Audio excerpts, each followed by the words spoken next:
GF lied about sexual past. My girlfriend, 30, told me when we first started dating her body count was 14. Now over a year in, she got up one day and admitted it was actually 37, including me. I was floored when I heard not just by the number, but how long she lied to me. You shouldn't lie about stuff like that because people do care about it.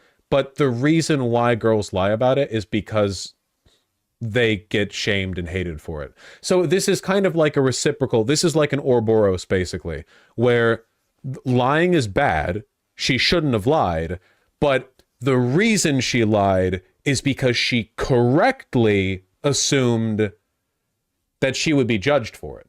So, but I'm still condemning the lying, I think. You know? Such an arbitrary thing to care about.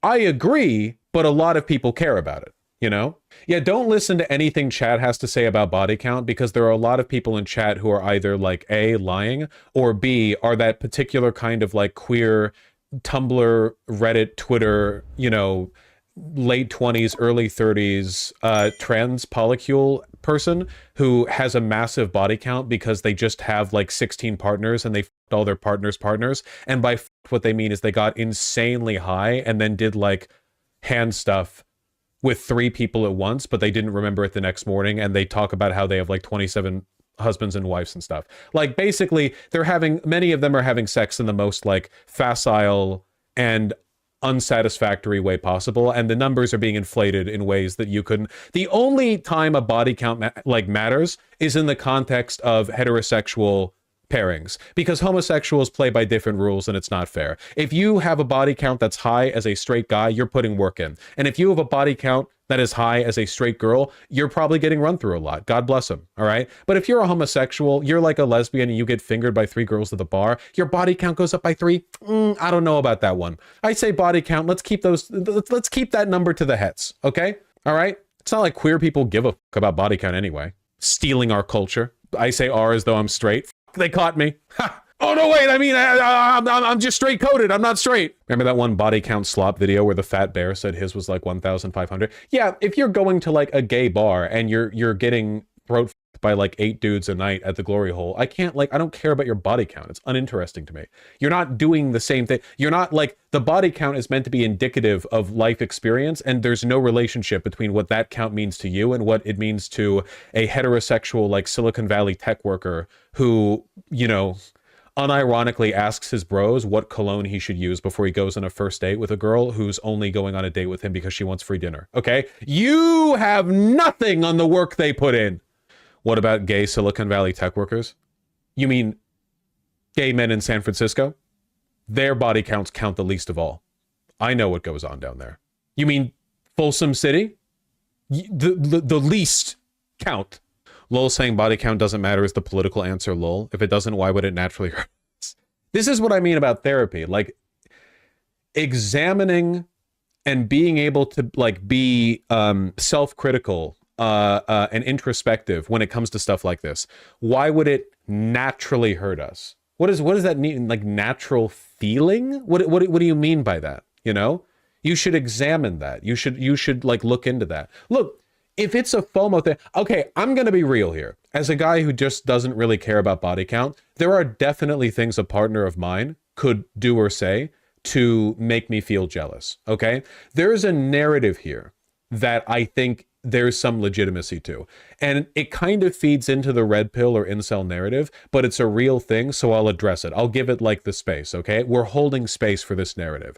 And the narrative is, if you're with a girl, and it's always a girl, isn't it, who was really wild and did a lot of wild stuff back when she was younger, but now she's calmed down, wants to settle down, and have a more like basically boring relationship, okay? Now, naturally, people change over time. Like, back when I was in college, I drank a lot. Now I don't. Maybe I'm a less wild person than I used to be in that respect. But altogether, I think that I've been pretty consistent in how I present myself, and certainly in terms of what I'll do sexually. Well, let's not get into it. You know, we're not putting the hook in the chain on trial, okay? We're putting the incel narrative on trial. The problem, I guess, would be like to summon like this stereotypical version of this, I guess, that I would sympathize with is like if you had a girlfriend, it was like a girl, and she was like pretty sexually active back in college, not just in terms of body count, but in terms of like kink or doing anal or whatever the fuck. And then now she gives you birthday hand jobs. You know what I mean? Like, I think that would upset me. If I had a girlfriend who I felt like was not very sexually exploratory, and then she was like, oh yeah, back in college I did lots of cool stuff, that would make me feel bad. And I think there's like reason, like you can engage with that, but I think that this like, oh no, it's natural to play back a like mental film of every guy who's ever railed my girlfriend railing my girlfriend. Like, it's natural for me to go on Facebook and find all of her exes and then like vividly imagine them all railing her while crying. I don't think that, like, there are variants here, you know? Me messaging all of my girlfriend's exes to ask them what size their penis is so I can like accurately model my mental map to accurately reflect what it would have been like for her to get aggressively railed by all of them in a train. That's what these people are doing. They're crazy. Would you say FOMO is a valid feeling if you weren't active, but your partner was? FOMO is just a regular, like, human emotion that everyone experiences in different forms. I would say sure, but you can engage with those feelings productively, right? If your girlfriend had a really active sexual past and you didn't, then you can address that by having a very active sexual present. And if she doesn't want to, that's an incompatibility between you two.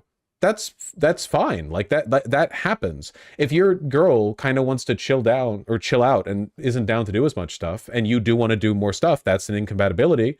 But you can acknowledge the incompatibility without it being an insecurity thing. Like, insecurity doesn't even need to factor into that, right? Like, even if you're a totally secure, no insecurities in you kind of guy, you could say, well, I want to do anal and she doesn't. And like, I know that seems like a trite reason to end a relationship, but it's more like symptomatic of a broader set of issues that I have about sexual compatibility, and I just don't think we work out that well. Okay, you know? I mean, that I think that's a pretty normal adult. I mean, ideally you wouldn't like end a relationship with your wife of 4 years when you have a child together because she won't do anal. Like, ideally, if you're going to end a relationship over a incompatibility like that, you would do it sometime before having a child. But it's why you got to talk about this stuff. Yeah, ideally that stuff comes up early. What are your thoughts on people who judge you for your lack of a body count instead of the opposite? So if you're a virgin, they see you as less than. There's nothing wrong with being a virgin. I think that, like, if one's virginity is having an obvious impact on their perspective on something, you can make fun of a person for it in the same way that if a person, like, I literally made fun of queer people for how they weigh in on insecurity dynamics in relationships because of the way they tend to inflate their body count with all the fucking stupid polyamory fuck parties or whatever. So I think you can make jokes about it, but like, obviously there's nothing wrong with being a virgin, you know? If a person's a virgin, they really don't want to be, and they're acting, you know, really bad about it, you can make fun of them for that, but, you know.